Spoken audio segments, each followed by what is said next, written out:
नमस्कार मित्रों, legal name bridge के इस चैनल में आपका स्वागत है। मैं सीए के अग्रवाल। मित्रों, आज मैं तीन चार सरप्राइजिंग जो इस बजट के रहे और जो हमको बेनिफिट करेंगे उसके बारे में दो तीन पॉइंट बताऊंगा, जो कि आपको लॉन्ग लेंदी बजट में नहीं पता लगते, लेकिन स्पेसिफिक में दो तीन पॉइंट बताऊंगा जो हमको इफेक्ट करेंगे। तो पहला पॉइंट तो ये है, क्यों सरकार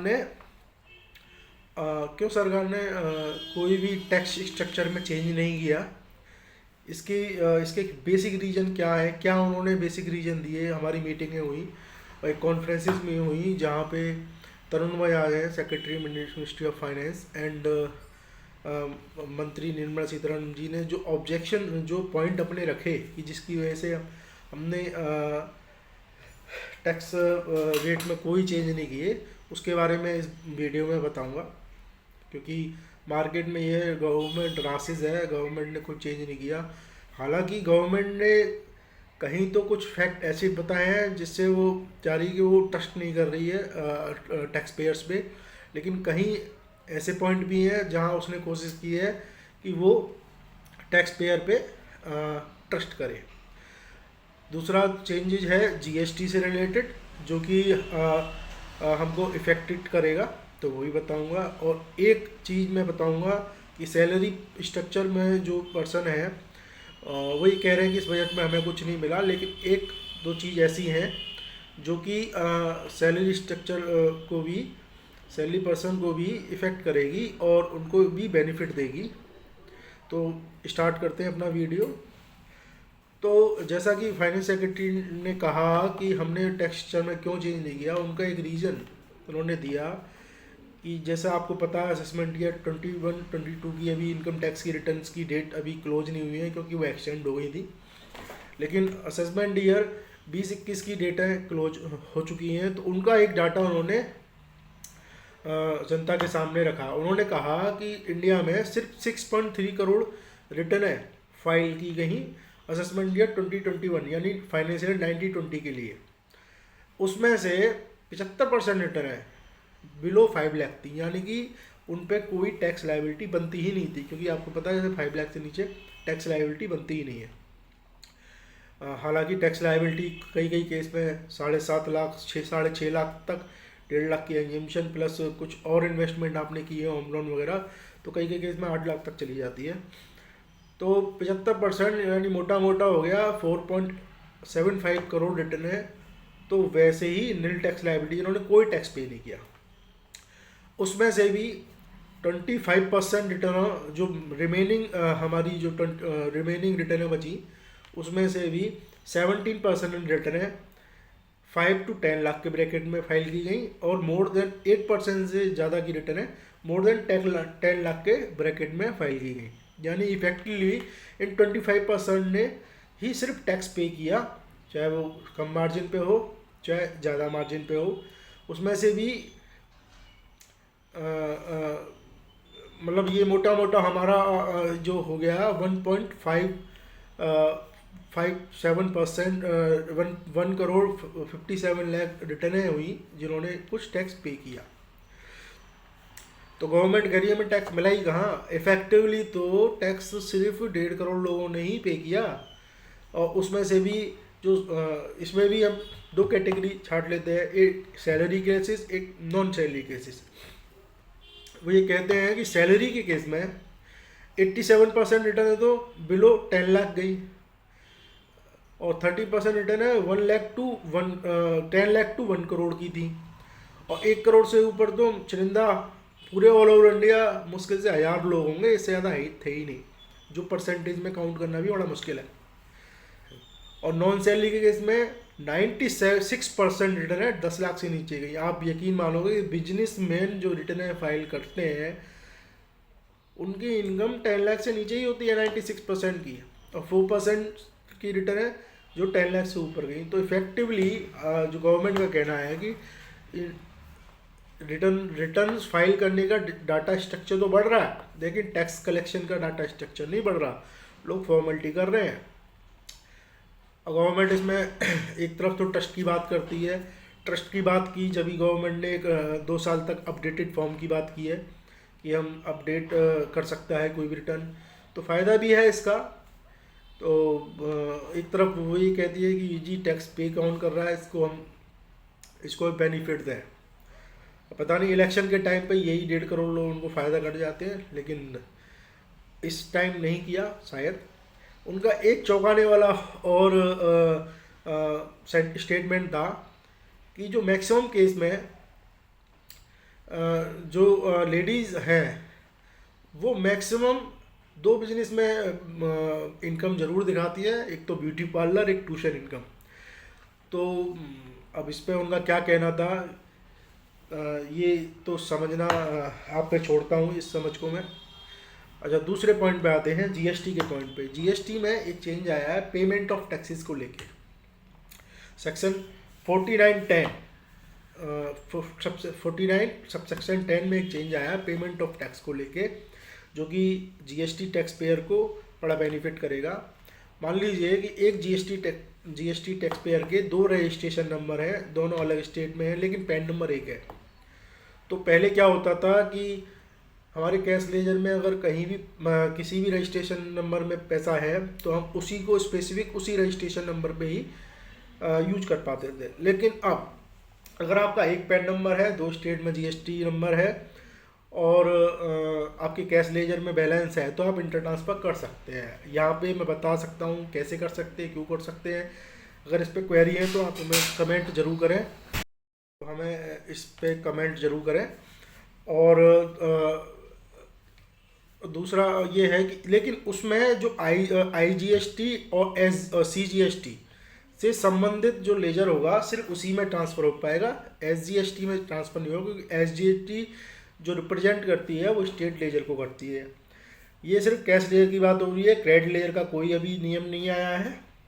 तो ITC जो आपका कैश लेजर में पड़ा है, जो आपने एडवांस में डिपॉजिट किया हुआ है कैश लेजर में, उसको आप ट्रांसफ़र कर सकते हैं। पहले क्या था, हम सिर्फ उसी लेजर में उसी स्पेसिफिक रजिस्ट्रेशन में ही ट्रांसफ़र कर पाते थे PMT 09 के थ्रू, कि हमारे इंटरेस्ट में पैसा पड़ा है, टैक्स में पैसा पड़ा है, तो हम उसको एक लेयर से दूसरे लेयर में ट्रांसफ़र करके लायबिलिटी क्लोज कर देते थे। लेकिन अब ये रजिस्ट्रेशन टू रजिस्ट्रेशन भी हम कर सकते हैं। और एक तीसरा पॉइंट जो गवर्नमेंट ने सैलरी पर्सन को दिया है, उस पर मैं आपका ध्यान खींचना चाहूँगा।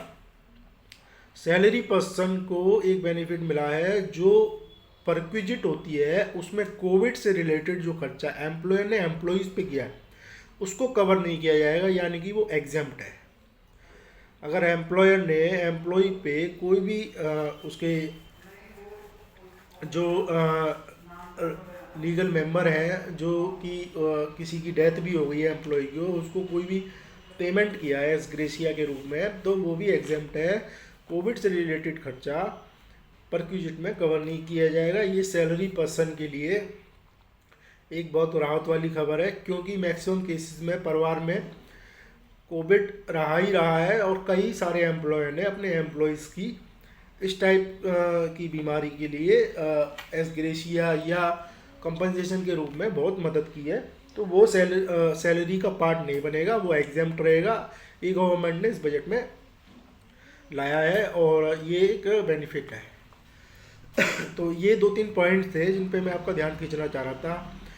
और हमारे चैनल को ज़रूर सब्सक्राइब करें। और दूसरी बात, अगला वीडियो हमारा क्रिप्टो करेंसी के बारे में होगा। बहुत इस पर डिस्कशन चल रहा है कि ये वैलिड है, इनवैलिड है, इलीगल है, इनलीगल है, और जिन्होंने ऑलरेडी इन्वेस्ट किया हुआ है वो क्या करें, या आगे जो इन्वेस्ट करना चाहते हैं उनको क्या करना चाहिए, और कितना फंड गवर्नमेंट टैक्स के रूप में क्रिप्टो करेंसी पे टैक्स लगा के अरेंज करेगी। ये सब हम नेक्स्ट वीडियो में अपने में डिस्कस करेंगे, तो उस वीडियो को देखना ना भूलिएगा और वेट कीजिएगा उस वीडियो का। तब तक के लिए धन्यवाद, थैंक यू वेरी मच। नमस्कार मित्रों, लीगल नेम ब्रिज के इस चैनल में आपका स्वागत है। मैं CA KK अग्रवाल। मित्रों, आज मैं 3-4 सरप्राइजिंग जो इस बजट के रहे और जो हमको बेनिफिट करेंगे उसके बारे में 3 पॉइंट बताऊंगा। जो कि आपको लॉन्ग लेंदी बजट में नहीं पता लगते, लेकिन स्पेसिफिक मैं 2-3 पॉइंट बताऊंगा जो हमको इफेक्ट करेंगे। तो पहला पॉइंट तो ये है, कोई भी टैक्स स्ट्रक्चर में चेंज नहीं किया। इसके बेसिक रीज़न क्या है, क्या उन्होंने बेसिक रीज़न दिए। हमारी मीटिंगें हुई और एक कॉन्फ्रेंसिस में हुई जहाँ पे तरुण भाई आ गए, secretary ministry of finance, and मंत्री निर्मला सीतारमण जी ने जो पॉइंट अपने रखे कि जिसकी वजह से हमने टैक्स रेट में कोई चेंज नहीं किए, उसके बारे में इस वीडियो में बताऊंगा। क्योंकि मार्केट में ये गवर्नमेंट रासिस है, गवर्नमेंट ने कुछ चेंज नहीं किया। हालांकि गवर्नमेंट ने कहीं तो कुछ फैक्ट ऐसे बताए हैं जिससे वो चाह रही कि वो ट्रस्ट नहीं कर रही है टैक्स पेयर्स पे, लेकिन कहीं ऐसे पॉइंट भी हैं जहां उसने कोशिश की है कि वो टैक्स पेयर पे ट्रस्ट करे।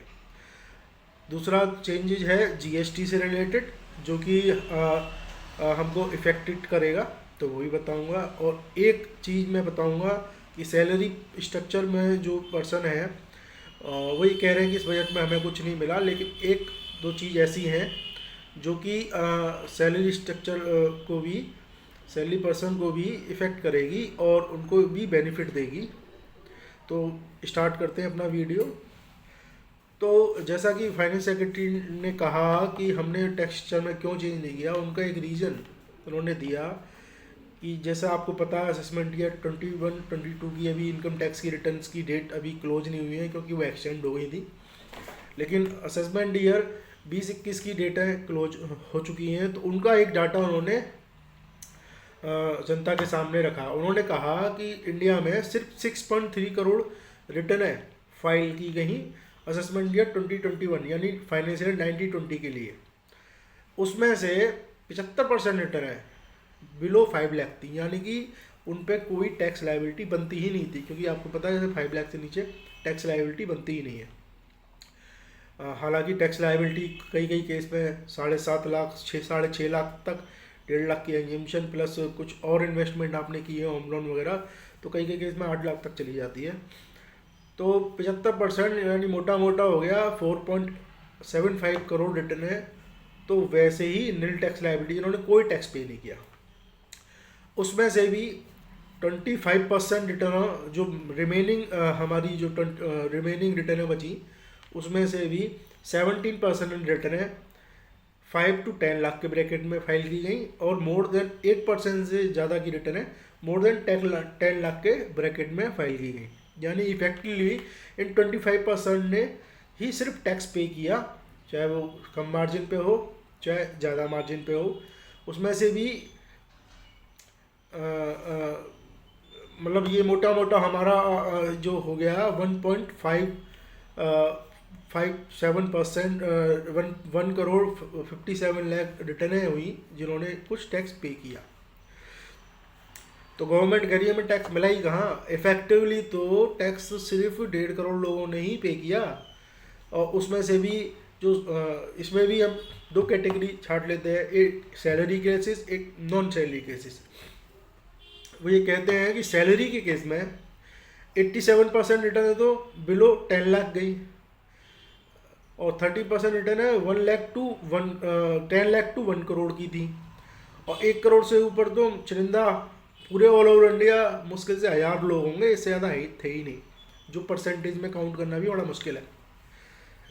और नॉन सैलरी के केस में 96% रिटर्न है 10 लाख से नीचे गई। आप यकीन मानोगे कि बिजनेसमैन जो रिटर्न है फाइल करते हैं उनकी इनकम 10 लाख से नीचे ही होती है 96% की, और 4% की रिटर्न है जो 10 लाख से ऊपर गई। तो इफेक्टिवली जो गवर्नमेंट का कहना है कि रिटर्न फाइल करने का डाटा स्ट्रक्चर तो बढ़ रहा है, लेकिन टैक्स कलेक्शन का डाटा स्ट्रक्चर नहीं बढ़ रहा, लोग फॉर्मेलिटी कर रहे हैं। गवर्नमेंट इसमें एक तरफ तो ट्रस्ट की बात करती है, ट्रस्ट की बात की जब भी गवर्नमेंट ने 2 साल तक अपडेटेड फॉर्म की बात की है कि हम अपडेट कर सकता है कोई भी रिटर्न, तो फ़ायदा भी है इसका। तो एक तरफ वो ये कहती है कि जी टैक्स पे कौन कर रहा है, इसको बेनिफिट दें। पता नहीं इलेक्शन के टाइम पे यही 1.5 करोड़ लोग उनको फ़ायदा कर जाते हैं, लेकिन इस टाइम नहीं किया शायद। उनका एक चौंकाने वाला और स्टेटमेंट था कि जो मैक्सिमम केस में जो लेडीज़ हैं वो मैक्सिमम दो बिजनेस में इनकम ज़रूर दिखाती है, एक तो ब्यूटी पार्लर, एक ट्यूशन इनकम। तो अब इस पे उनका क्या कहना था ये तो समझना आप पे छोड़ता हूँ, इस समझ को मैं। अच्छा, दूसरे पॉइंट पे आते हैं, जीएसटी के पॉइंट पे। जीएसटी में एक चेंज आया है पेमेंट ऑफ टैक्सेस को लेके। सेक्शन 49(10) सबसे 49 सब सेक्शन 10 में एक चेंज आया है पेमेंट ऑफ टैक्स को लेके, जो कि जीएसटी टैक्स पेयर को बड़ा बेनिफिट करेगा। मान लीजिए कि एक जीएसटी टैक्स पेयर के 2 रजिस्ट्रेशन नंबर हैं, दोनों अलग स्टेट में हैं, लेकिन पैन नंबर एक है। तो पहले क्या होता था कि हमारे कैश लेजर में अगर कहीं भी किसी भी रजिस्ट्रेशन नंबर में पैसा है तो हम उसी को स्पेसिफिक उसी रजिस्ट्रेशन नंबर पे ही यूज कर पाते थे। लेकिन अब अगर आपका एक पैन नंबर है, 2 स्टेट में जीएसटी नंबर है और आपके कैश लेजर में बैलेंस है, तो आप इंटर ट्रांसफ़र कर सकते हैं। यहाँ पे मैं बता सकता हूँ कैसे कर सकते हैं, क्यों कर सकते हैं। अगर इस पर क्वेरी है तो आप हमें कमेंट जरूर करें।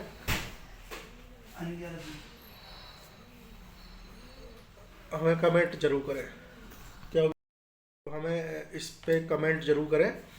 और दूसरा ये है कि लेकिन उसमें जो आईजीएसटी और सीजीएसटी से संबंधित जो लेजर होगा सिर्फ उसी में ट्रांसफ़र हो पाएगा, एसजीएसटी में ट्रांसफ़र नहीं होगा, क्योंकि एसजीएसटी जो रिप्रेजेंट करती है वो स्टेट लेजर को करती है। ये सिर्फ कैश लेजर की बात हो रही है, क्रेडिट लेजर का कोई अभी नियम नहीं आया है। तो आईटीसी जो आपका कैश लेजर में पड़ा है, जो आपने एडवांस में डिपॉजिट किया हुआ है कैश लेजर में, उसको आप ट्रांसफ़र कर सकते हैं। पहले क्या था, हम सिर्फ उसी लेजर में उसी स्पेसिफिक रजिस्ट्रेशन में ही ट्रांसफ़र कर पाते थे PMT 09 के थ्रू, कि हमारे इंटरेस्ट में पैसा पड़ा है, टैक्स में पैसा पड़ा है, तो हम उसको एक लेयर से दूसरे लेयर में ट्रांसफ़र करके लायबिलिटी क्लोज कर देते थे। लेकिन अब ये रजिस्ट्रेशन टू रजिस्ट्रेशन भी हम कर सकते हैं।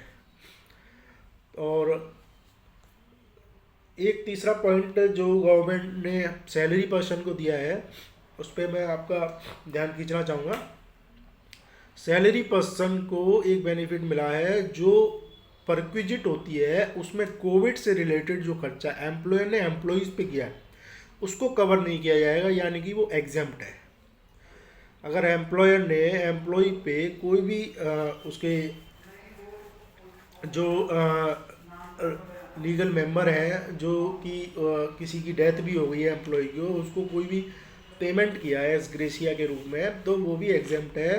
कोविड से रिलेटेड खर्चा परक्विजिट में कवर नहीं किया जाएगा। ये सैलरी पर्सन के लिए एक बहुत राहत वाली खबर है, क्योंकि मैक्सिमम केसेस में परिवार में कोविड रहा ही रहा है और कई सारे एम्प्लॉयर ने अपने एम्प्लॉयज़ की इस टाइप की बीमारी के लिए एस ग्रेशिया या कंपनसेशन के रूप में बहुत मदद की है। तो वो सैलरी का पार्ट नहीं बनेगा, वो एग्जेम्प्ट रहेगा। ये गवर्नमेंट ने इस बजट में लाया है और ये एक बेनिफिट है। तो ये 2-3 पॉइंट थे जिन पे मैं आपका ध्यान खींचना चाह रहा था। और हमारे चैनल को ज़रूर सब्सक्राइब करें। और दूसरी बात, अगला वीडियो हमारा क्रिप्टो करेंसी के बारे में होगा। बहुत इस पर डिस्कशन चल रहा है कि ये वैलिड है, इनवैलिड है, इलीगल है, इनलीगल है, और जिन्होंने ऑलरेडी इन्वेस्ट किया हुआ है वो क्या करें, या आगे जो इन्वेस्ट करना चाहते हैं उनको क्या करना चाहिए, और कितना फंड गवर्नमेंट टैक्स के रूप में क्रिप्टो करेंसी पे टैक्स लगा के अरेंज करेगी। ये सब हम नेक्स्ट वीडियो में अपने में डिस्कस करेंगे, तो उस वीडियो को देखना ना भूलिएगा और वेट कीजिएगा उस वीडियो का। तब तक के लिए धन्यवाद, थैंक यू वेरी मच।